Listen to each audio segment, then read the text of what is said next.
নমস্কার, আমি মিতাস পডকাস্টে আজ আমি আপনাদের শোনাবো সুচিত্রা ভট্টাচার্যের লেখা একটি গল্প, বিকেল ফুরিয়ে যায়। স্কুল থেকে বেরিয়ে মিনিট 15 হাঁটার পর গলির মুখে এসে দুজন দুদিকে। মানুষে মানে মানি বাঁয়ে, আমি ডান দিকে ঘুরে বাঁদিক ধরে সোজা এক ছুটে বাড়ি ঢুকতেই কাঁধের ব্যাগ ছিটকে গেল খাটের উপর। ভিতর বারান্দার চেয়ারে বসে ঝড়ের গতিতে খোলা হয়ে গেল কালো রঙের ব্যালোরিনার জুতো, নীল বর্ডার দেওয়া নাইলনের মোজা। হরুদ্দম করে হাত দুটো খুলে ফেলছে নীল সাদা ইউনিফর্ম। নীল কাপড়ের বেল্ট মুখ থুবড়ে পড়ল চৌকাঠের পিঠে। খোলাচ্ছে তাড়াতাড়ি পরে নিচ্ছি কুলোর কানওয়ালা বুলগানিন জামা। মা এসে সামনে দাঁড়ানোর আগেই পুটপুট বোতাম লাগিয়ে ফেলেছি। কি হচ্ছেটা কি অপু? এইভাবে জামা কাপড় ছুঁড়ে ছুঁড়ে ফেলে? এত বড় একটা ধিঙ্গি মেয়ে। ওঠা সব পাট করে তুলে রাখ। দেখো বেলটাকে কেমন ছিটকে ফেলে দিয়েছে। কাল স্কুল যাওয়ার আগে কেঁদে দেখিস, মা আমার বেল্ট পাচ্ছি না। রতনের মা তুলে রাখবে, আমাকে চটপট খেতে দাও জলদি, কুইক। কেন, কি এমন ঘোড়ায় জিন দিয়ে এসেছ শুনি? বলার সময় নেই, একটি শব্দ এখন সময়ের অপচয়। হাতের চঞ্চল আঙুলগুলো ঘুরে বেড়াচ্ছে খাবার টেবিলের গায়ে। ঢাকা বাটির বুকে নাক ঝুঁকে পড়ল। এ কি, মাছ রাখনি? ভাত খাবো কি দিয়ে? কে তোমাকে আজ ভাত দিচ্ছে? চিড়ে ভেজানো আছে, দই দিয়ে আম দিয়ে মেখে খেয়ে নে। কিরে, হাত না ধুয়েই বসে পড়লি যে? তোর কি খেনা পিত্তিও নেই রে? যা আগে হাত মুখ ধুয়ে আয়, যা বলছি। ধমক খেয়ে দম বন্ধ করে দৌড় চানের ঘরে। হাতে পায়ে মুখে এলোপাতাড়ি জল ছিটোতে মায়ের গলা শুনতে পাচ্ছি। এখনো এত কিসের খেলার নেশা? বড় হয়ে গেছো, এবার ছুটোছুটি লাফালাফি বন্ধ করো। মেয়েরা বড় হয়ে গেলে এভাবে আর ট্যাং করে নেচে বেড়ায় না, লোকে কি বলবে? ওফ, আজকাল সারাক্ষণ ওই এক কথা, বড় হয়েছ। মা যে কি না, বড় হয়েছি বলে সবসময় ঘরে বন্দি থাকতে হবে নাকি? কই, দাদার বেলায় তো কথা বলতে শুনি না। নাকি ছেলেরা বড় হয় না? মেয়েদের বেলাতেই শুধু যত রাজ্যের সীমাটা না। শরীরে ভাঙচুর, নিয়ম করে লজ্জাজনক কষ্ট পাওয়া ভাল লাগে না। বিশ্রী, একদম বিশ্রী। এভাবে মেয়েদেরই কেন শুধু দাগ টেনে বড় করে দেওয়া হয়? খাবার টেবিলে ফিরে আসার পরও মার একঘেয়ে সুর কানের কাছে পোঁপো। আগেকার দিনে 13 বছর বয়সে মেয়েদের বিয়ে হয়ে যেত, শ্বশুরবাড়ি গিয়ে সব ঘর কন্যা করত। আর আমার এই ধাড়ি মেয়েটাকে দেখো, রোজকার সুর এক কানের পর্দা ভেদ করে অন্য কান দিয়ে বেরিয়ে যাচ্ছে। চিরতা খাওয়া মুখে চিড়ে দই আম গিলছি। আজ একটু লুচি করতে পারোনি? হ্যাঁ, রোজ লুচি। কোনো কাজে হাত লাগানোর নামে নেই, শুধু লম্বা লম্বা হুকুম। আমের আটি পিছনের উঠানে ছুঁড়ে দিয়ে উঠে দাঁড়ালাম। বাঁ হাতে বালতি থেকে আঁচলা করে জল নিয়ে ধুয়ে নিচ্ছি ডান হাত। ভিজে হাতেই দৌড়। এতক্ষণে নিশ্চয়ই পিছনের গলিতে চক দিয়ে দাগ পড়ে গেছে। এক্ষুনি শুরু হয়ে যাবে আমাদের লম্বি ধাস্যি খেলা। আমি কি আজও শেষে পৌঁছবো? কখনো না। মায়ের চিৎকার তাড়া করে চলেছে পিছনে। একটা কথাও কানে তোলা হয় না। সাপের 5 পা দেখেছ না? আজ আসুক তোর বাবা, তোমার হবে। কথাগুলো ফুসমন্তরে ঠিকরে গেল পাড়ার বাতাসে। প্রায় প্রতিদিন এভাবেই শুরু হতো আমার 13 বছরের বিকেল। পড়াশোনা, স্কুল, আবার পড়াশোনার ফাঁকে এইটুকু একরত্তি নিঃশ্বাস নেওয়ার সময়। একেবারে নিজের মতো করে বুক ভর্তি শ্বাস টানা। এর মধ্যেই বড়জোর কোনোদিন অদল বদল হতো খাওয়ার মেনুতে অথবা খেলায়। বড়জোর মায়ের গলার সুর বদলে যেত মালকোষ থেকে দরবারি থেকে, কাফি থেকে ইমনে, ঝিঝির থেকে খামবাজে। তবে ব্যাপারটা ছিল মোটামুটি এইরকমই।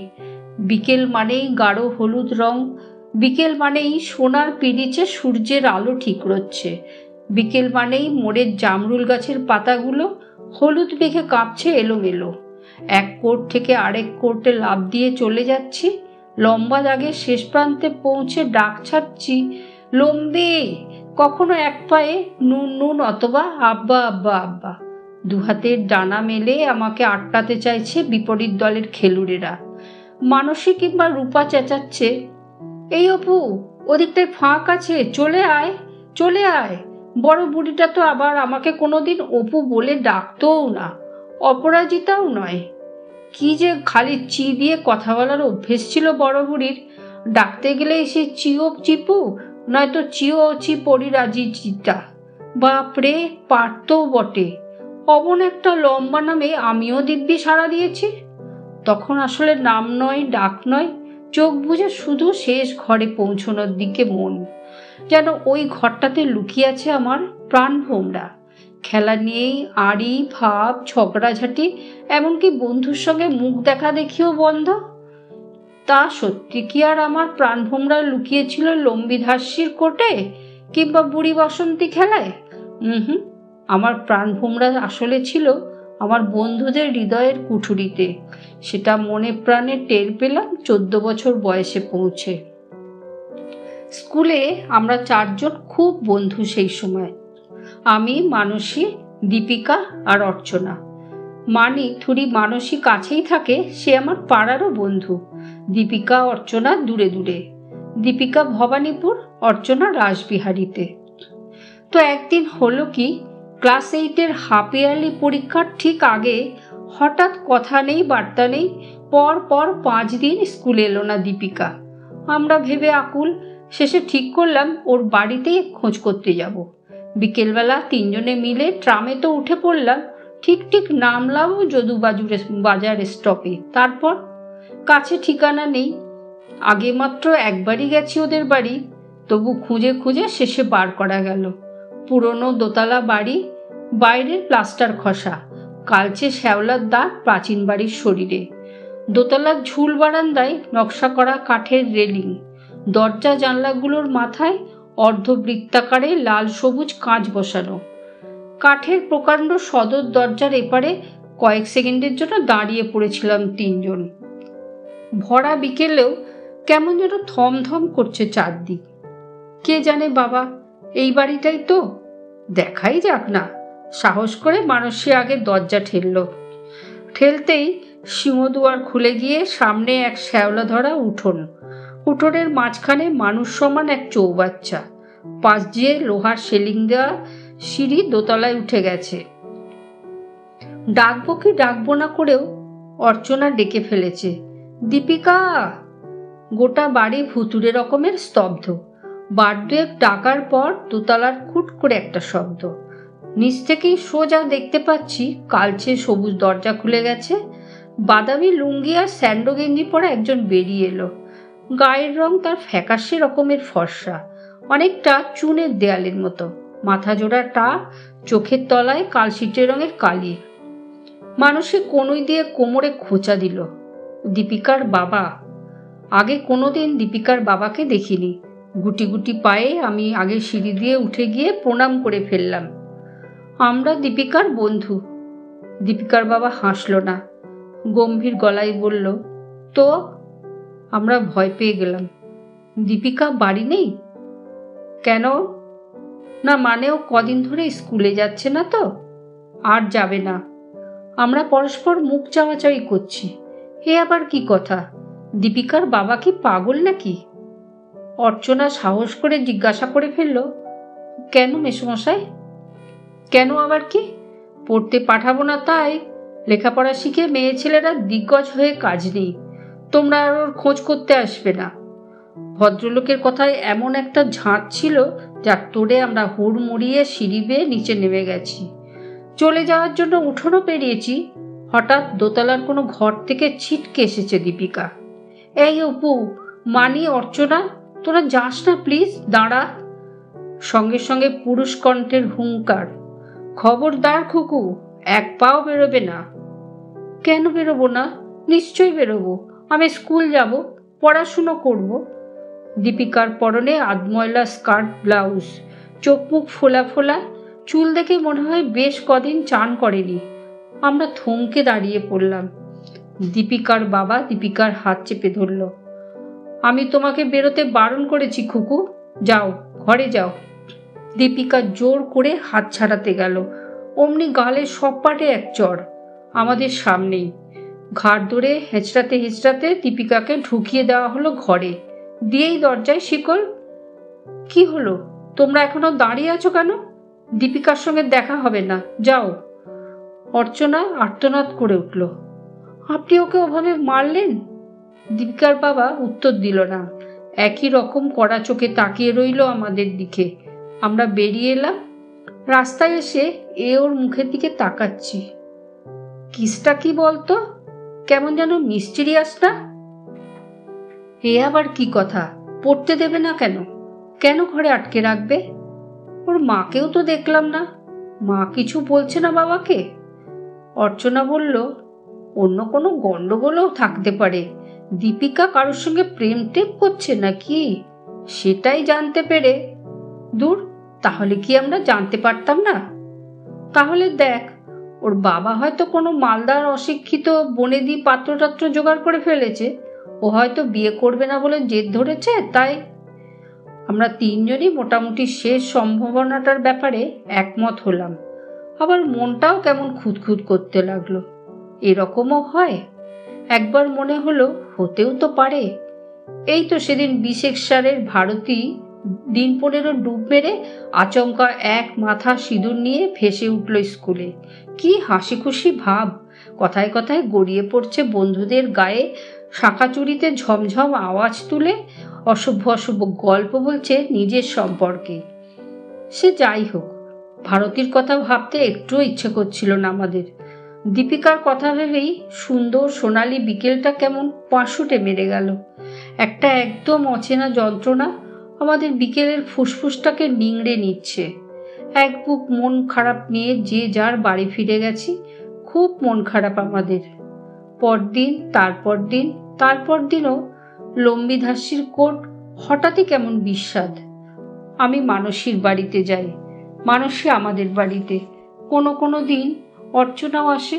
বারান্দার ধাপিতে সিঁড়ির কোনায় বসে আমাদের পাশুটে বিকেল কাটে। সবাইকে চমকে দিয়ে হাফ ইয়ারলি পরীক্ষার দিন আচমকা হাজির দীপিকা। সাদা ব্লটিং পেপারের মতো মুখ, সেলাই করা ঠোঁট, ঘাড় নিচু করে পরীক্ষা দিয়ে গেল একের পর এক। আমরা কথা বলতে গেলে ঔদাসীন চোখে শুধু জানলার বাইরে তাকিয়ে থাকে। পরীক্ষা শেষ হলো। আমরা তিনজন গোলা পায়রা হয়ে উঠতে উঠতে বাড়ির কাছে হতশ্রী পার্কটায় গিয়ে বসলাম। প্রচুর কথা জমেছে বুকে, প্রচুর। ঠিক তখনই দীপিকা আমাদের খুঁজে বার করেছে পার্কটাতে। আমরা হতবাক। দীপিকা আমাদের পাশে বসে অন্যমনস্ক ভাবে ঘাস ছিঁড়ে দাঁত দিয়ে কাটলো একটুক্ষণ। কিছু বুঝি বলতে চায়, পারছে না। একসময় দুম করে অর্চনাকে জড়িয়ে ধরে হাউ হাউ করে কেঁদে উঠল। ওরকম বুক ফাটা কান্নায় আমার আর কোনো বন্ধুকে কাঁদতে দেখিনি আগে। কখন যেন অর্চনাও কাঁদতে শুরু করেছে, মানুষীও। দেখা দেখি আমিও। কেন কাঁদছি না জেনে অবিরাম কেঁদে চলেছি আমরা। তারই মধ্যে হেঁচকি তুলতে তুলতে দীপিকা বলল, তোরা শুনলে আমার গায়ে থুতু দিবি, কিন্তু তোদের ছাড়া আর কাদেরই বা বলবো। আমার আর বাঁচতে ইচ্ছে করছে না। আমাদের কান্না ফুরলো। কেন রে, কি হয়েছে আমাদের খুলে বল। তুই মরতে যাবি কেন, আমরা আছি না? দীপিকার ভারী ভারী চোখ স্থির কয়েক পলকের জন্য। আমার মা পালিয়ে গেছিল। মা পালিয়ে গেছিল? বাক্যটার অর্থ ঠিকঠাক বুঝতে পারলাম না। আমার কাছে তখনও মা হলো গিয়ে মা। সামান্য ছুতো নাতায় যে কান ডলবে, চুলের মুঠি ধরবে, বক বক করে নাড়িয়ে দেবে কানের পোকা, যত সব অপ্রিয় কুখাদ্য খেতে বাধ্য করবে, আমাদের আর সুযোগ পেলেই বাবার কাছে 3কে 7 করে বলে বকুনি খাওয়াবার চেষ্টা করবে। পুজোর সময় 2 সাইজ বড় জামা কিনে তাই পরতে বাধ্য করবে। কচ্ছিৎ কখনো দাদাকে লুকিয়ে ফুচকা আলু কাবলির পয়সা দেবে আমাকে। সেই মা কি কখনো পালাতে পারে? বললাম, হ্যাট, কি বলছিস তুই? মা কালীর দিব্যি, সত্যিই মা পালিয়েছিল রবিন কাকার সঙ্গে। রবিন কাকাটাকে? ও, তোদেরকে তো রবিন কাকার কথা বলিনি। রবিন কাকা বাবার খুব বন্ধু, ভীষণ সুন্দর দেখতে, দারুণ জমিয়ে গল্প বলতে পারে। গুড ফ্রাইডের আগের দিন সন্ধেবেলা মা আর রবিন কাকা কিসব কিনতে বেরিয়েছিল, তারপর আর ফেরে না। বাবা বারবার বাস রাস্তায় যাচ্ছে আর আসছে। মাঝরাতে রবিন কাকার বাড়িতে গিয়েও খুঁজে এলো। নীলা কাকিমা মানে রবিন কাকার বউ বাচ্চা কোলে কাঁদতে কাঁদতে সেই রাতে আমাদের বাড়িতে চলে এসেছে। বাবা রাতভর অবিরাম গজরাচ্ছে। সে কি খারাপ খারাপ গালাগাল, আছড়ে আছড়ে সব জিনিসপত্র ভাঙছে আর লাল চোখে তাকাচ্ছে আমার দিকে। কাল থেকে যদি বাড়ির বাইরে পা রাখিস কেটে আদি গঙ্গায় ভাসিয়ে দেবো। ভোর হতেই কাকিমাকে নিয়ে নালিশ করতে থানায় ছুট। তোরা যেদিন এলি সেদিনই থানা থেকে পুলিশ এসেছিল বাড়িতে। খোঁজ খবর করে নাকি জেনেছে মাকে আর রবিন কাকাকে হাওড়া স্টেশন থেকে ট্রেনে উঠতে দেখা গেছে। তারপরে বাবার আবার নতুন করে আস্ফালন। শুনতে শুনতে কাঁটা দিচ্ছিল সর্বাঙ্গে। নিজের বাবা মা চোখের সামনে দুলে উঠছে, দুলে দুলে ভেঙে যাচ্ছে, যেভাবে পাথর পড়ে ছায়া ভাঙে শান্ত দিঘির জলে। তারপর তো হাফ ইয়ারলি পরীক্ষার 4 দিন আগে মা নিজে নিজেই এসে উপস্থিত, যেন কিছুই হয়নি, যেন জাস্ট পাশের বাড়ির থেকে বেরিয়ে ফিরল। মাকে দেখেই বাবার সে কি মেজাজ, এমন চোটপাট শুরু করলো যে মজা দেখতে বাড়ি ভর্তি লোক জমে গেল। ভাবলেই আমার বলতে বলতে আবার কেঁদে ফেলেছে দীপিকা। আমরা ওর মাথায় পিঠে হাত বোলাচ্ছিলাম। ও কেঁপে কেঁপে উঠছিল কান্নার দমকে। আমি মরে যাব, আমি মরে যাব, আমি মরে যাব।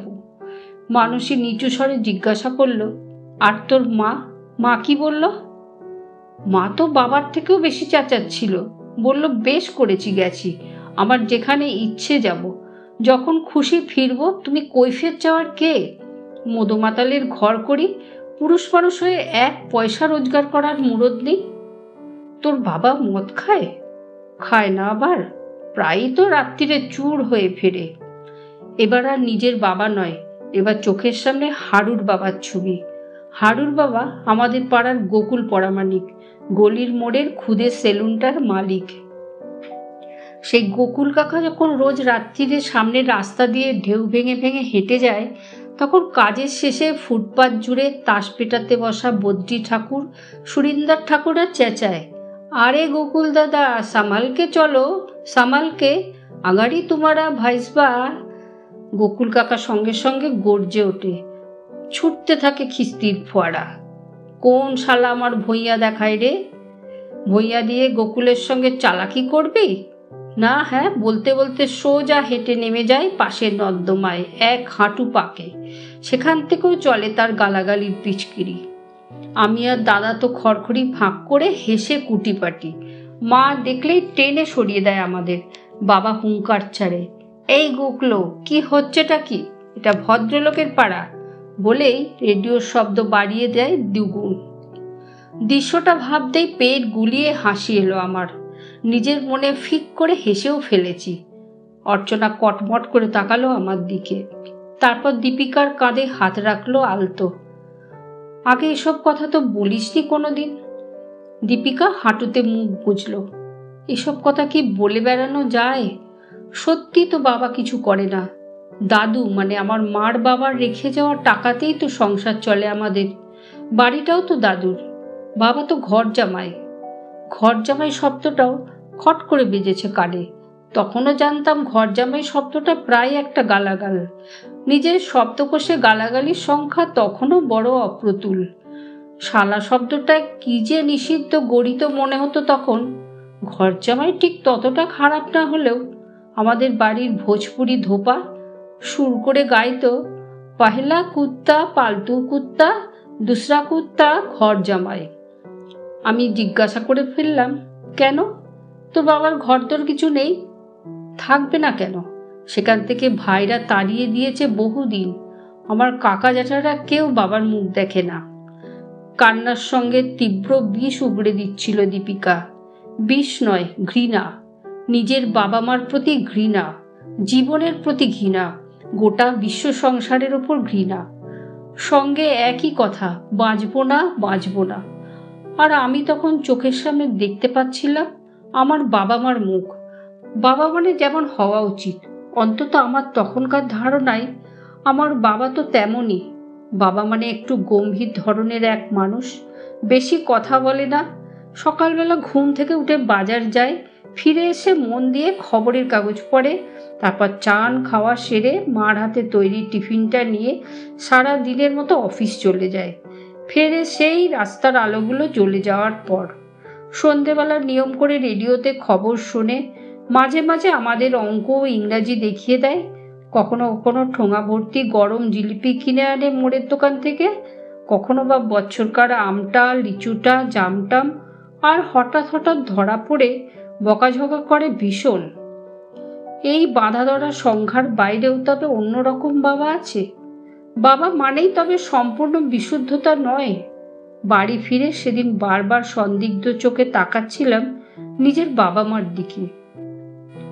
মুখের ওপর কোনো মুখোশ আছে কি? হয়তো আছে, হয়তো নেই, কে জানে। ক্লাস 8 থেকে 9-এ ওঠার পরীক্ষায় খুব খারাপ রেজাল্ট করলো দীপিকা। সায়েন্স তো পেলই না, প্রমোশনটাও অন ট্রায়াল। বড়দিনের ছুটির সময়ই খবর পেলাম ওকে অন্য কোথাও যেন পাঠিয়ে দিচ্ছে ও রবিন কাকা আর মা। সেখানেই হোস্টেলে থেকে পড়াশোনা করবে। এরপর আর ওর কোনো খোঁজ খবর পাইনি। দীপিকা ক্রমশ হারিয়ে গেছে আমাদের বিকেল থেকে। এখন বন্ধু বলতে আমরা দুজন, আমি আর মানসী। অর্চনা মাঝে মাঝে আসে বিকেল বেলায়, তবে মাঝে মাঝেই। ক্লাস 9-এ ওঠার পরেই পড়াশুনো নিয়েও ভীষণ সিরিয়াস হয়ে উঠেছিল। রোগাসোগা মেয়ে, নানা রকম অসুখে ভুগত মাঝে মধ্যে। স্কুল থেকে ফিরে আমি আর মানসী হেঁটে বেড়াই এদিক ওদিক। তখন আর আমরা শিশু নেই। কেঁচো ব্যাঙের প্রজনন প্রণালী পড়তে রোমাঞ্চ বোধ করি। পুংকেশর গর্ভকেশর মিলন কল্পনা করে পুলকিত হই। লুকিয়ে লুকিয়ে মানসীদের ছাদে বসে লেডি চ্যাটার্লিস লাভারের অনুবাদ পড়ে শিউরে উঠি। কিছু দাগ দেওয়া পাতা বেছে বেছে পড়তে থাকি বারবার। রবিবার দুপুরে অনুরোধের আসরে শোনা কোনো গানের মোহ জড়ানো বিভ্রমে আপ্লুত হই সারা সপ্তাহ। দূরের কোনো বাড়িতে গ্রামোফোন রেকর্ডে বাজতে থাকা গানে মোর কোন ইন্দ্রধনু শুনতে শুনতে বইয়ের অক্ষরগুলো চোখের সামনে থেকে ভোজবাজির মতো মিলিয়ে যায়। বিকেলবেলা ঘাসের লন ধরে হাঁটতে হাঁটতে নিজেদের অর্থহীন কথায় নিজেরাই হেসে কাচের মতো টুকরো টুকরো হয়ে যায়। আর তখনই অনুভব করি ছায়া ছায়া অদৃশ্য অনুসরণকারীদের উপস্থিতি। হঠাৎই কোন সাইকেল অসম্ভব ধীর গতিতে চলতে থাকে পাশে পাশে। পরিচিত গানের কলি ষড়যন্ত্রে ধাক্কা দেয়। দু একটা চিঠিও পায়ের কাছে হুঁশাস উড়ে এসে পড়ে। ডার্লিং, তুমি নেই তো পৃথিবী নেই। মা তোমাকে বউ হিসাবে পেলে খুব খুশি হবে।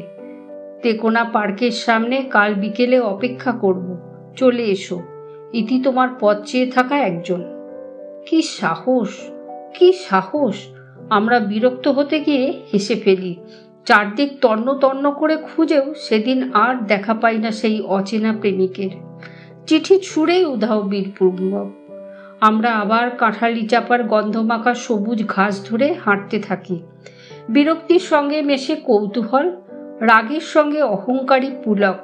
আমরা টের পাই প্রতিটি বিকেলে এখন নীরবে কুসুমের মতোই প্রস্ফুটিত হচ্ছে সে, আমাদের যৌবন। তা সেই যৌবনের ডাক প্রথম এলো মানসীর কাছে। একদিন বিকেলে মানসীকে ডাকতে গেলাম, মানসী নেই। ম্যাজেনাইন ফ্লোরে সদ্য আসা তাদের পেইং গেস্টের কাছে কেমিস্ট্রি পড়ছে। দরজা ধাক্কা দিতে বেরিয়ে এসে বলল, তুই যা, আমি পরে যাচ্ছি। প্রবীরদার কাছে কটা কেমিক্যাল ইকুয়েশন বুঝে নিচ্ছি। নিচে এসে অপেক্ষা করলাম, মানসী এলো না। পর দিনও একই ঘটনা। মানসী হাসি মুখে বেরিয়ে এলো, কাল বেরোতে পারলাম না রে, আজ ঠিক যাব। ত্রিগোণমেট্রির দুটো অঙ্ক করে নিয়েই। সেদিনও আমার বিকেলটা একা একাই কাটল। পরদিন আবার একই ঘটনা। মানসী হি হি হাসছে, মা কালীর দিব্যি, কাল পার্কের দিকে গিয়ে তোকে খুঁজছিলাম, তুই চলে গেছিলি।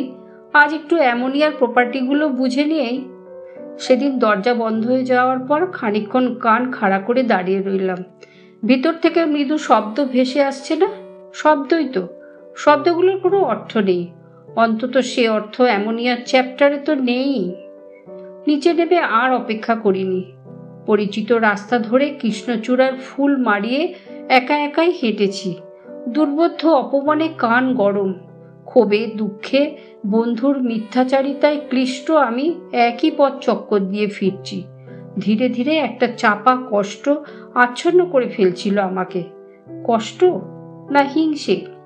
আমার একমাত্র বন্ধু মানসী প্রেমের সন্ধান পেয়ে গেছে আমার আগেই। ঠিক করলাম ওর সঙ্গে আর কথা বললাম।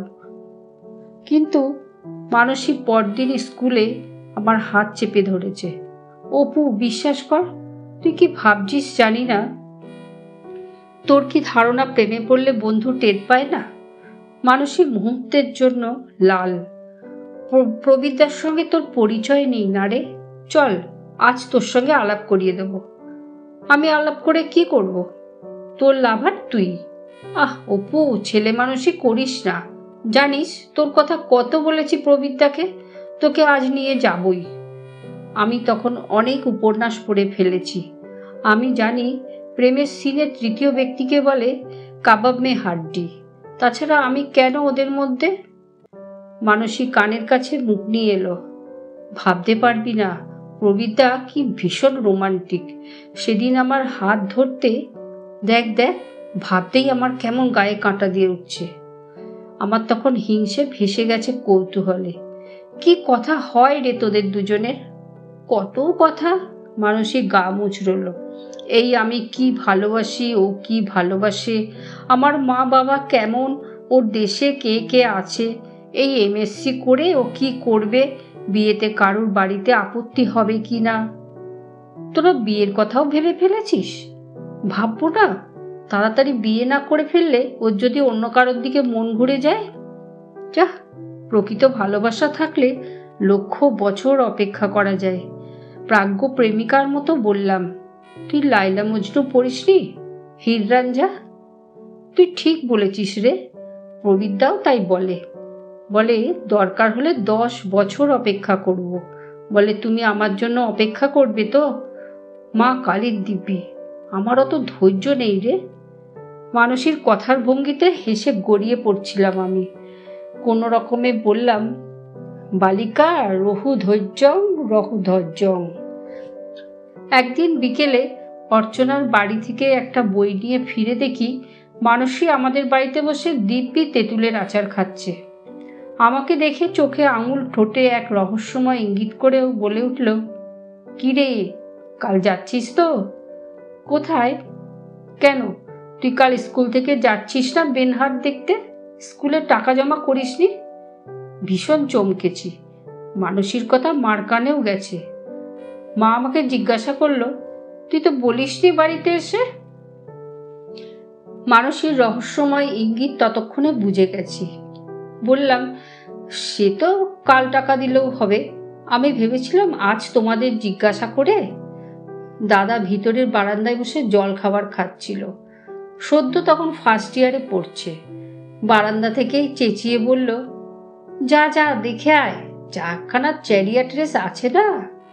রাস্তায় এসে মানসীকে বললাম, ব্যাপার কি রে, গুল মারলি কেন? মানসী আমার কাজ চড়িয়ে ধরল। মা কালীর দিব্যি, প্রবিদ্যা এমন করে তোর সঙ্গে আলাপ করতে চাইল। ইস, চাইলেই হলো, আমি আলাপ করলে তো। প্লিজ অপু, ও 3টে টিকিট কেটে ফেলেছে জঙ্গলির, শামী কাপুর আর সায়রা বানু। স্কুল থেকে বেরোবি কি করে? আমি কাল স্কুল যাচ্ছি না। তুই টিফিনের সময় পেট ব্যথা ট্যাথা কিছু বলে মিথ্যা কথা বলতে কি বুক ঢিপ ঢিপ করছিল স্কুলে। হলে পৌঁছেও মনে হয় জনঅরণ্যের প্রতিটি মানুষ যেন আমার ভীষণ পরিচিত। সকলেই যেন এক দৃষ্টে তাকিয়ে আমারই দিকে, যেন এক্ষুনি বাড়ি গিয়ে জানিয়ে আসবে মা বাবাকে। অল্প বয়সী যে কোনো ছেলে দেখলে মনে হয় দাদার বন্ধু না। হল অন্ধকার হতে তবে হাঁপ ছেড়ে বাঁচলাম। এ তো আর মা বাবার সঙ্গে শ্রী শ্রী মা, পথের পাঁচালী, লালু ভুলু কি কাবুলিওয়ালা দেখা নয়। এ হলো সব থেকে প্রাণের বন্ধু আর তার প্রেমিকের সঙ্গে বসে প্রায় নিষিদ্ধ এক সিনেমা দেখা, যার এক বর্ণ ভাষাও আমার বোধগম্য নয়। চোখের সামনে শুধু এক উদ্দাম দস্যু পুরুষ ইয়াহু চিৎকার করে ঝাঁপিয়ে পড়ছে পদ্মের পাপড়ির মতো কোমল আর রূপসী এক প্রেমিকার উপর। বরফের দৃশ্য দেখতে দেখতে আমার যেন গায়ে জ্বর এসে গেল। প্রতি পলে পাশে বসা প্রেমিক যুগলের ফিসফাসানিও কানে আসছে। অন্ধকারেও টের পাচ্ছি মানসীর শরীরকে বেড দিয়ে আছে প্রবিদ্যার বলিষ্ঠ হাত। শোয়ের আগেই আলাপ হয়েছিল প্রবিদ্যার সঙ্গে, হাফ টাইমে দু একটা টুকটাক কথা।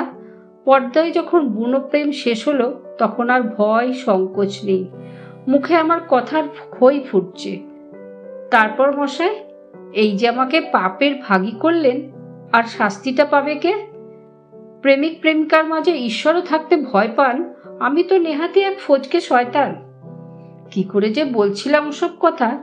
তো যাই হোক, হল থেকে বেরিয়েই আমি আর মানসী আলাদা আলাদা, প্রবিদ্যা আলাদা। বাসে উঠে প্রবিদ্যার দূরের সিটে সম্পূর্ণ অন্যমনস্ক মুখ এক অচেনা তরুণ। পাড়ায় এসে উত্তেজনায় ফেটে পড়ছিল মানসী। এই অপু, বল না বল না, কেমন লাগলো প্রবিদ্যাকে? গম্ভীর বিচারকের মুখ করে রায় দিলাম, মন্দ নয়, বেশ উইটি, তো টেস্ট আছে। মানসী বিশাল লম্বা নিঃশ্বাস ফেলল। যাক, আমার যা ভাবনা হচ্ছিল। সময়ের সঙ্গে সময় এগোয়। বর্ষা, শরৎ, হেমন্ত ফুরিয়ে শীত এসেছে। অ্যানুয়াল পরীক্ষা চলাকালীন বারান্দায় দাঁড়িয়ে রাস্তায় পাড়ার জুনিয়র মেয়েদের খেলা দেখছি। সেদিনই অঙ্ক পরীক্ষা ছিল। ত্রিগোণমেট্রিটা ভালো হয়নি, সেজন্য মনটাও বেশ খারাপ। পরদিন বায়োলজি পরীক্ষার জন্য পড়তে বসায় তেমন উৎসাহ পাচ্ছি না। এমন সময় মানসী এলো। তার মুখ চোখও কেমন আনমনা। আমারই পাশে দাঁড়িয়ে খেলা দেখছে, অথচ কোনো কিছুই যেন দেখছে না। গত কমাস ধরে ওর যেন কিরকম ছাড়া ছাড়া ভাব। প্রায় বিকেলে কোথাও না কোথাও অভিসারে নিপাত্তা হয়ে যায়। পুজোর কদিন একটি সন্ধ্যেতেও ওর টিকি দেখা যায়নি।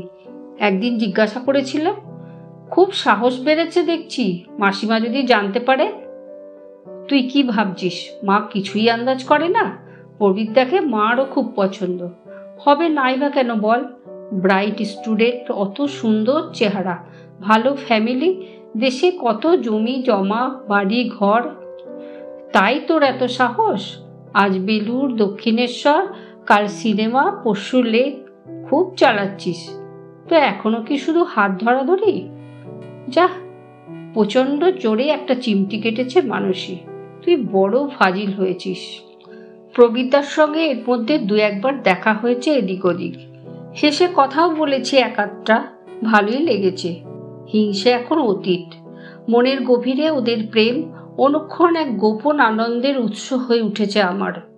কিভাবে ওদের প্রেম পূর্ণতা পাবে তাই নিয়ে ভাবি দিনরাত।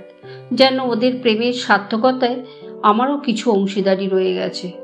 পাশে দাঁড়ানো মানসীকে জিজ্ঞাসা করলাম, কিরে মানি, পরীক্ষার সময়তেও ধ্যান চলছে? মানসী মাথা ঝাঁকালো, না, কালকের বায়োলজি পরীক্ষার কথা ভাবছি। বাজে বকিস না, তোর নাকটা না দেখেই আমি বুঝতে পারি সর্দি হয়েছে কিনা। প্রবিদ্যার সঙ্গে ঝগড়া করেছিস? শীতের শুকনো পত্রপুষ্পবিহীন কৃষ্ণচূড়া গাছের দিকে তাকিয়েছিল মানসী। হুট করে আমার হাত চেপে ধরেছে। ও কেমন বদলে যাচ্ছে রে অপু। কেন, কি বলেছে তোকে?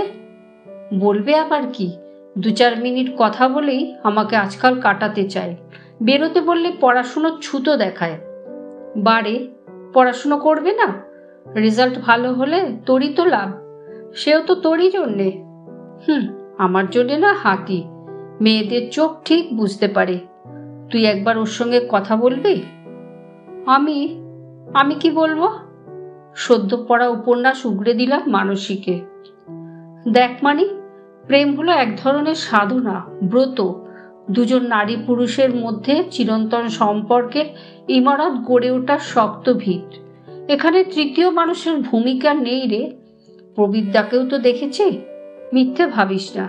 প্রবিদ্যা খুবই ভালোবাসে তোকে। মানসী হঠাৎই খেপে গেল। থাক, তোকে আর লেকচার মারতে হবে না। যদি কোনোদিন মরে যাই। আমি ওর মুখ চেপে ধরলাম। তুই তো লাইলাকেও হার মানালি রে। অল রাইট, কাল পরীক্ষা শেষ হোক, ধরছি প্রবিদ্যাকে। পরীক্ষার পর মানসীর ঘ্যান ঘ্যানানি এড়াতে না পেরে শেষ পর্যন্ত এক বিকেলে গেলাম প্রবিদ্যার ঘরে। আমাকে দেখে প্রবিদ্যা প্রথমটা খুবই অবাক। শুধু অবাক নয়, কেমন যেন মনে হলো খুশিও। সরাসরি কথা পারলাম। এই মশাই, আমার সুন্দর বন্ধুটাকে আপনি এত কষ্ট দিচ্ছেন কেন? প্রবিদ্যা অল্প থমকালো। কষ্ট দিয়েছি? কই না তো। বাজে কথা বলবেন না। ওর সঙ্গে আপনি ভালো করে কথা বলেন না, বাইরে বেরোতে চান না, কথা বলতে গিয়ে হাই তোলেন, ব্যাপারখানা কি? আমার আক্রমণে বিন্দু মাত্র বিচলিত নয় প্রবিদ্যা, মিটিমিটি হেসেই চলেছে। তোমার বন্ধুর কথা ছাড়ো, নিজের কথা বলো। তোমাকে যে কি সুন্দর দেখতে লাগছে আজ। এক্ষুনি যদি সুচিত্রা সেন তোমাকে দেখত। একটা শিরশিরে চোরা স্রোত বয়ে গেল আমার শরীর বেয়ে। জীবনে প্রথম কোনো পুরুষের মুখে আমার রূপের স্তুতি। ইস, ফাজলামি হচ্ছে। দেব মানিকে বলে তখন টেট্টি পাবেন। চকিতে প্রবিদ্যা এগিয়ে এলো আমার দিকে। তোমার মনে হচ্ছে আমি ফাজলামি করছি? তুমি জানো তুমি কত সুন্দর। আয়নায় ভালো করে দেখেছো নিজেকে? প্রবিদ্যার চোখ ক্রমশ ঘোলাটে অসহ্য। আমি সরে আসার আগেই আমার হাত চেপে ধরেছে। বিশ্বাস করো অপরাজিতা, তোমাকে দেখার পর থেকে, তোমার সঙ্গে কথা বলার পর থেকে মানুষই অসহ্য হয়ে গেছে। ম্যাড মেরে জোর করে ওর সঙ্গে বেরিয়েছি, এদিক ওদিক গেছি, কিন্তু সে প্রায় বাধ্য হয়ে। তুমি ছাড়া কেউ যেন শীষে গলিয়ে ঢেলে দিচ্ছে আমার কানে। সজোরে নিজেকে ছাড়িয়ে দুহাতে কান চেপে ধরলাম। কি পাগলের মতো যা তা বলছেন? এ তো ট্রেচারি, চিটিং। ছি ছি ছি ছি। পলকে আমার সামনে হাঁটু গেড়ে বসে পড়ল প্রবিদ্যা। দুহাতে জড়িয়ে ধরেছে আমার কোমর। এক ধাক্কায় ফেলে দিয়ে ছিটকে এসেছি ভেজানো দরজার কাছে। নিচু স্বরে হিসিস করে উঠলাম, জানোয়ার, জানোয়ার কোথাকার। মানি একটা জানোয়ারকে ভালোবেসেছিল? নিচে উদ্বিগ্ন মানুষের সামনে এসে দাঁড়ানোর সময়ও হৃৎপিণ্ড পাগলা ঘন্টি বাজাচ্ছে। মুঠো শক্ত করে চোয়াল ঘষলাম, মানুষই যেন কিছু আঁচ করতে না পারে। কি বলল রে? কিছুই না, এমনি হাসি ঠাট্টা করছিল। শক্ত রাখতে গিয়েও আমার গলা কেঁপে গেল। তুই ওকে ভুলে যা মানি, ও বোধহয় অন্য কাউকে। মানুষই অন্ধের মতো আঁকড়ে ধরল আমাকে। বলল সে কথা, বলল আমাকে ভালোবাসে না। বলেনি, কথা শুনে মনে হলো। আমি ঢোক গিললাম। হয়তো ইউনিভার্সিটিতে কাউকে, হয়তো নিজের দেশেরই কেউ। মানুষই এক ছুটে দোতলা সিঁড়ির কাছে গিয়ে ধপ করে মাটিতে বসে পড়ল। দু হাতে মুখ গুজে ভেঙে পড়েছে শব্দহীন কান্নায়। কান্নার দমকে ফুলে ফুলে উঠছে। আমারও চোখ ফেটে যাচ্ছিল। নিজেকে প্রাণপণে সামলানোর চেষ্টা করছি। কাঁদিস না মানি, একটা নোংরা বাজে লোকের জন্য তুই কাঁদবি কেন? ও তোর মতো মেয়ের কান্নার যোগ্যই নয়। বলতে গিয়ে বমি এসে যাচ্ছে। তখনও যেন আমার শরীরটাকে চাটছে ওই পুরুষ নেকড়েটা। নেকড়ে নয়, শেয়াল। এই তবে প্রেম? ঘেন্না ঘেন্না ঘেন্না। এরপর বেশ কিছুদিন কেমন যেন থম মেরে গিয়েছিলাম আমরা। মানুষই তো পুরোপুরি বিধ্বস্ত, মানসিকভাবে শারীরিকভাবেও। নিয়ম মতো স্কুলে যায়। এক একদিন বিকেলবেলা জোর করে ওকে টেনে বাইরে বার করি। কখনো নিজেই বাড়িতে বসে থাকি চুপচাপ, চোখে জমে থাকে বিষাদের বরফ। তবে সময় তো সম্মোহনের মন্ত্রমাখা একমুখী ধাবমান তীর। সেই সম্মোহনেই বিষাদ মুছে যায়, নিরাময় হয় শোকের ক্ষত। সেই সম্মোহনেই প্রথম পুরুষের দেওয়া অপমান ভুলি আমরা। আবার নতুন করে হাঁটতে শুরু করি হলুদ বিকেলে। ঘুমন্ত রিক্সাওয়ালার কাঁধের গামছা চুরি করে হাসিতে গড়িয়ে পড়ি। পাড়ার ছোট মেয়েদের সঙ্গে দাগ বাসন্তী খেলায় মেতে উঠি একাধ দিন। দাদার কাছে বাধ্য ছাত্রীর মতো বসে অ্যালজেব্রা করি দুজনে। আমরা দুজনেই ঠিক করেছি হায়ার সেকেন্ডারির পরে ডাক্তারি পড়ব। হাজার হাজার রুগী আসবে আমাদের কাছে, তাদের কাছে আমরাই ঈশ্বর। ভাবলে কি যে শিহরণ জাগে। তার জন্য অবশ্য ভালো রেজাল্ট করা দরকার। অর্চনার চিন্তা নেই, ও যা লেখাপড়ায় ভালো, ডাক্তারিতে চান্স পাবে। তবে ইদানিং মেয়েটা একটা বিশ্রী মাথার যন্ত্রণায় মাঝে মাঝেই বড় কষ্ট পায়। 11-এ ওঠার পর থেকে তো প্রায়ই কামাই করছে। প্রিটেস্টের আগে পাক্কা 20 দিন দেখা নেই।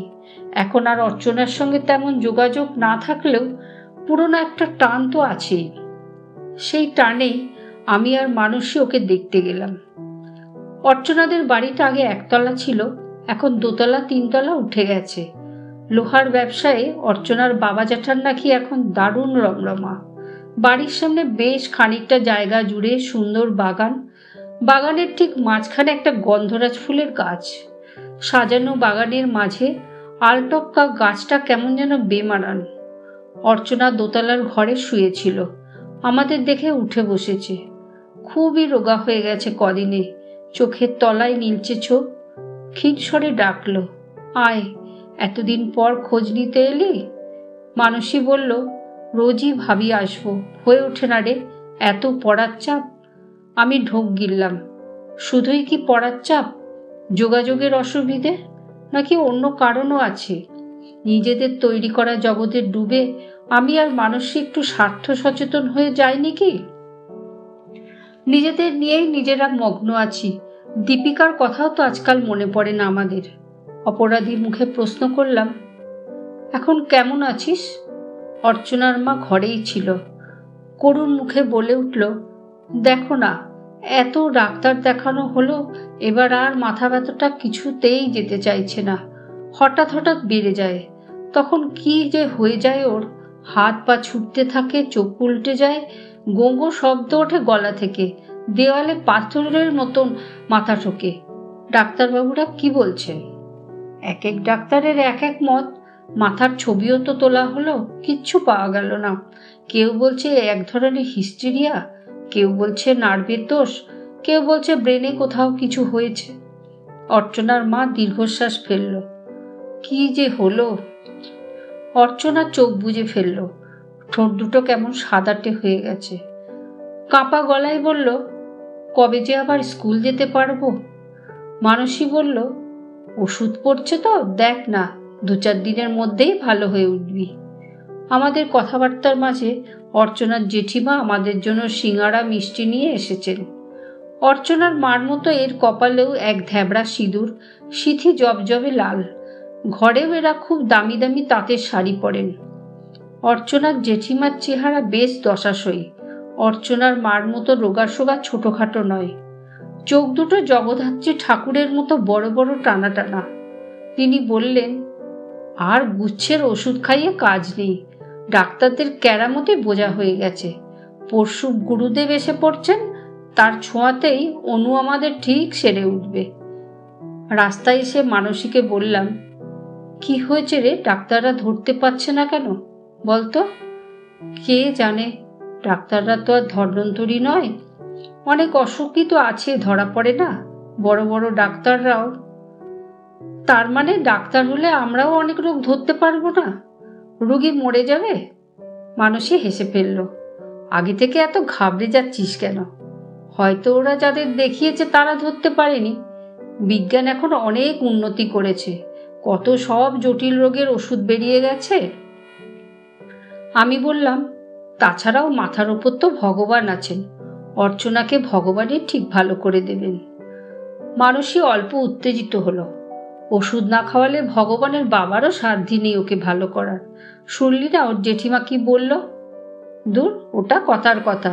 নিজের ছেলে মেয়েকে কেউ ওষুধ না খাইয়ে থাকতে পারে? দেখ, হয়তো গুরুদেবই কিছু ওষুধ বিশুধ জানেন, তার ওষুধেই হয়তো ভালো হয়ে যাবে অর্চনা। তখনও আমাদের মনে এরকমই অনেক সাদা মাটা সরল বিশ্বাস, জীবনের প্রতি, মানুষের প্রতি, ঈশ্বরের প্রতি। বাড়ি ফিরেও তাই ঠাকুর প্রণাম করতে গিয়ে মনে মনে বলছি, হে ঠাকুর, অর্চনাকে তুমি ভালো করে দিও, যে করে হোক। এরপর কদিন প্রিটেস্টের চাপে অর্চনাকে আর দেখতে যাওয়া হয়নি। পরীক্ষা শেষ হওয়ার ঠিক পরেই একদিন স্কুলে গিয়ে দেখি আমাদের ক্লাসের মেয়েরা এক জায়গায় জটলা বেঁধে দাঁড়িয়ে কি যেন বলা বলি করছে। তখনও প্রেয়ারের সময় হয়নি। অন্যদের মতো আমি আর মানসীও ভিড়ে ঢুকে পড়লাম। কি হয়েছে রে? উমা, তোদের সঙ্গে এত ভাব তোরা জানিস না? অর্চনা মা কালী হয়ে গেছে রে, ওদের গুরুদেব নাকি বলেছেন। পুরোটা শোনার আগেই প্রার্থনার ঘণ্টা পড়ে গেল। খোলা আকাশের নিচে সার বেঁধে দাঁড়িয়ে আমরা হাত জোর করে গাইছি, তোমারই গৃহে পালিত স্নেহে তুমি ধন্য ধন্য হে। ক্লাসে ফিরে আবার সেই জটলা। আবার সেই রোমহর্ষক আলোচনা। মানুষই জিজ্ঞাসা করল, তোরা কেউ নিজের চোখে দেখেছিস? কেয়া চোখ ঘোরালো। দেখে কাজ নেই, যা শুনেছি তাই যথেষ্ট। দুনিয়া শুদ্ধ লোক সবাই জেনে গেছে প্রত্যেক শনি মঙ্গলবারে নাকি ভর হচ্ছে অর্চনার, মা কালী আসছেন ওর শরীরে। মানুষই অবিশ্বাসী গলায় বলল, বাহ, এই আমরা সেদিন গিয়ে দেখে এলাম। আমিও তো প্রথমে বিশ্বাস করিনি। ওরা নাকি আর ডাক্তারও দেখাচ্ছে না, গুরুদেব কিসব শেকড় বাকড় খাওয়াচ্ছে, তাই খেয়ে নাকি মরার মতো পড়ে থাকে সারাদিন। বিশ্বাস না হয় আজ তো মঙ্গলবার, গিয়ে দেখে আয় না। ছুটির পর ঊর্ধ্বশ্বাসে ছুটেছি। অর্চনা দোতলার সেই ঘরেই চোখ বুজে শুয়ে, পরনে চওড়া লালপাড় সাদা তাঁতের শাড়ি, আরও শীর্ণ প্যাকাটির মতো চেহারা। শুধু মেঘলা বিকেলের শেষ আলো এসে ওর ফ্যাকাশে মুখটাকে যা একটু উজ্জ্বল করে রেখেছে। আমাদের দেখে অনেক কষ্টে চোখ খোলার চেষ্টা করল, পারল না। আপনা থেকেই চোখ বন্ধ হয়ে যাচ্ছে। জড়ানো স্বরে শুধু বলতে পারল, স্কুল হচ্ছে? পরীক্ষা শেষ হয়ে গেল না রে? অনেক পড়ায় গিয়ে গেছে। মানুষই অর্চনার অস্থিসার হাতে হাত রাখল। তেমন কিছু না, তুই সেরে ওঠ, ঠিক ধরে নিতে পারবি।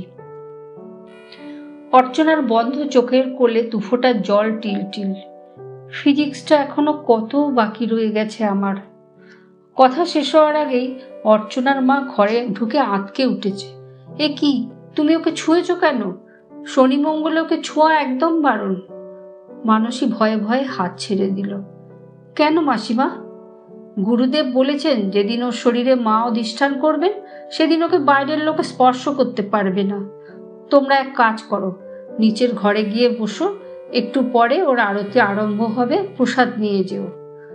ভদ্রমহিলার স্বরে এমন কিছু ছিল, আমরা মন্ত্রমুগ্ধের মতো নিচে নেমে এলাম।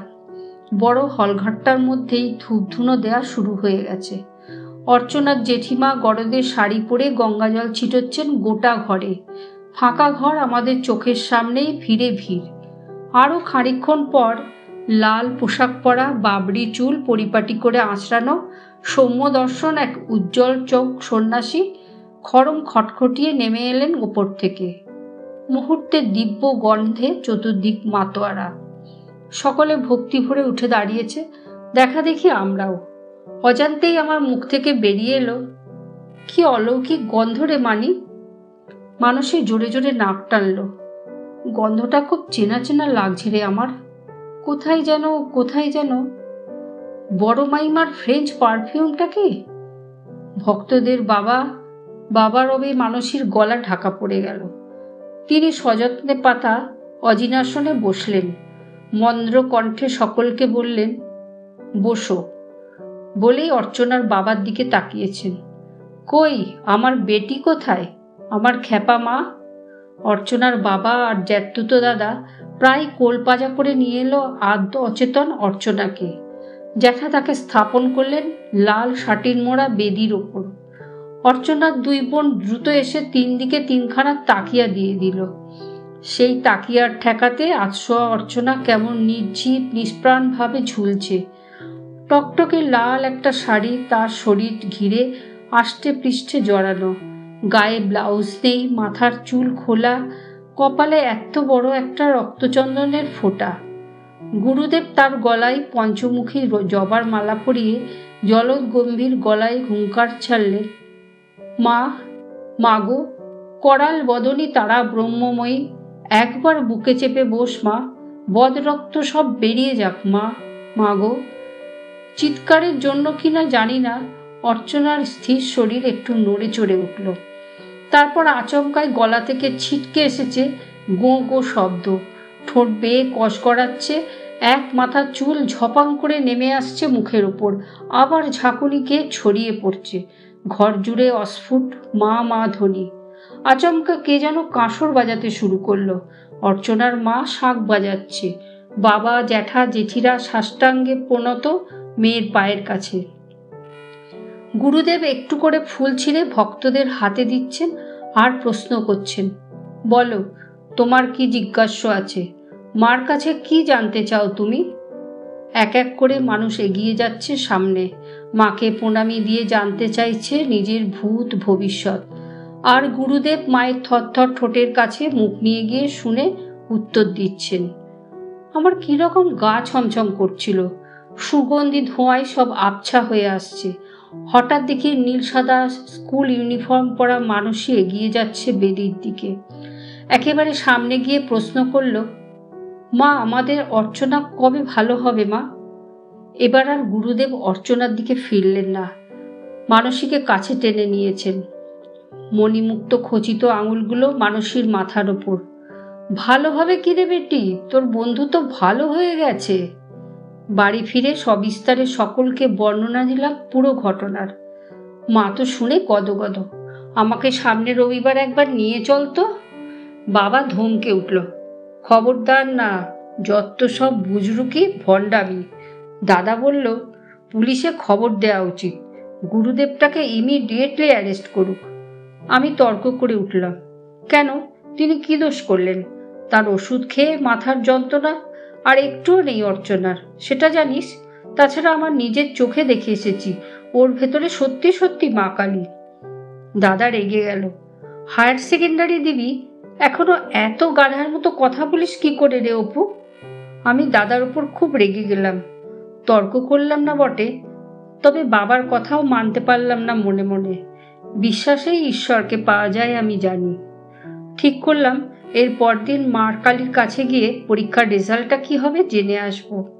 অর্চনার বোন বলছিল ও জ্যাঠা বাবারা নাকি একটা মন্দির করে দেবেন গুরুদেবকে, সেখানে মায়ের বিগ্রহ প্রতিষ্ঠা হয়ে গেলেই মা কালী অর্চনার শরীর থেকে বেরিয়ে আসবেন, তখন সম্পূর্ণ সুস্থ হয়ে উঠবে অর্চনা। অর্চনাটা অবশ্য তার আগেই মরে গেল। সেদিন ছিল রাখি পূর্ণিমা। সকাল থেকে টিপটিপ বৃষ্টি। কেয়ার মুখে খবর পেয়ে আমি আর মানসী পড়ি করে ছুটেছি। গিয়ে দেখি ক্লাসের প্রায় অর্ধেক মেয়ে পৌঁছে গেছে, কয়েকজন দিদিমণিও। ভেঙে পড়েছে গোটা অঞ্চল।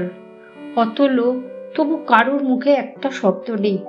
উঠোনের ফুলে ভরা গন্ধরাজ গাছটার নিচে বিশাল এক বোম্বাই খাটে শুয়ে আছে অর্চনা।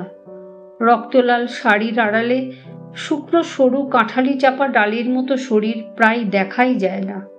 ছোট্ট কপালে টিপ যেন শেষ বিকেলের সূর্য, গলায় জবা ফুলের মোটা মালা। আমার সমস্ত শরীর ঝনঝন করে উঠল। স্পষ্ট দেখতে পাচ্ছি অর্চনা চোখ খোলার চেষ্টা করছে, পাচ্ছে না। স্কুল হচ্ছে অপু? অনেক দূর পড়া হয়ে গেল না রে? ফিজিক্সটা এখনো কত বাকি রয়ে গেছে আমার। দুহাতে মুখ ঢেকে ফেললাম। চারদিকে কি ভয়ানক ভাঙচুর চলছে। ভাঙছে ভাঙছে, ভাঙনে সব ভেসে গেল। শ্রদ্ধা, প্রেম, সমর্পণ, ভক্তি, বিশ্বাস। আমার ভেজা চোখ মারিয়ে অর্চনা চলে গেল, দীপিকা চলে গেল, প্রবীর দাঁড়াও। বিকেল বড় তাড়াতাড়ি ফুরিয়ে গেল। আমাদের বিকেল, আমাদের হলুদ বিকেল। এখন শুধু সামনে এক যুদ্ধের প্রস্তুতি। শরতের বাতাস কাঁপিয়ে মাঝে মাঝেই সাইরেন বেজে ওঠে।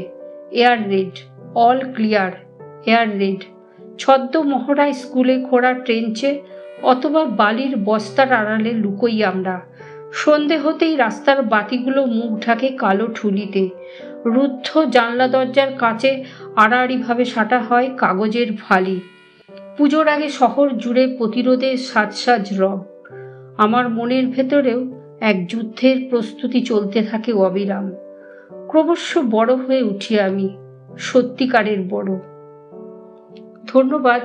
গল্পটি যদি আপনাদের ভালো লেগে থাকে তাহলে কমেন্ট করুন, লাইক করুন, শেয়ার করুন, সাবস্ক্রাইব করুন আর ডান দিকের বেল আইকনটি প্রেস করুন।